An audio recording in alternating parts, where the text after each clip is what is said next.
Repo man takes elderly couple's 1998 Buick, drops additional bombshell, sending them reeling. When doctors diagnosed Stan Kipping with Alzheimer's, he and his wife were devastated. The two lived a humble life in Redbud, Illinois, and didn't have money for comprehensive treatment plans. Sadly, with Stan's mounting medical bills and their meager retirement fund, the pair found themselves in a dire financial dilemma. As the months passed, Stan and Pat couldn't afford necessary things like their $100 monthly car payments on their 1998 Buick Century. With no other option, they turned to God and prayed for help. That's when He brought Jim Ford into their lives.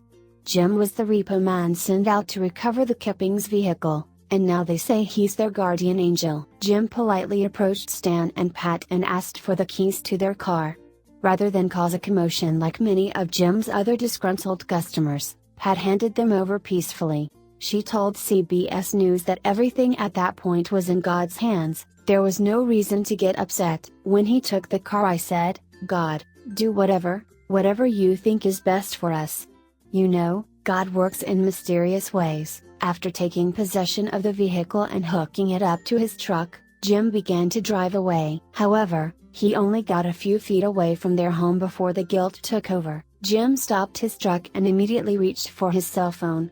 He told CBS News what happened next. "They're like America's grandparents.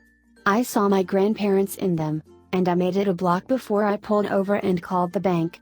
And I asked them if I could pay off the past due amount." Not only did Jim pay off the late sum, but he also detailed the car, changed the oil, and started a GoFundMe page to pay off the rest of the loan. Donations poured in from all around the country, and soon they had more than enough to pay for the car. Jim returned to Pat and Stan's home several days after taking their car, but this time he had good news. He turned over the keys to their clean, tuned-up car, and, as Pat sobbed uncontrollably, Jim revealed that the rest of the payments were covered. Once she caught her breath, Jim handed her an envelope filled with the leftover money from the GoFundMe page after paying off the car. There was more than $17,000 in the envelope.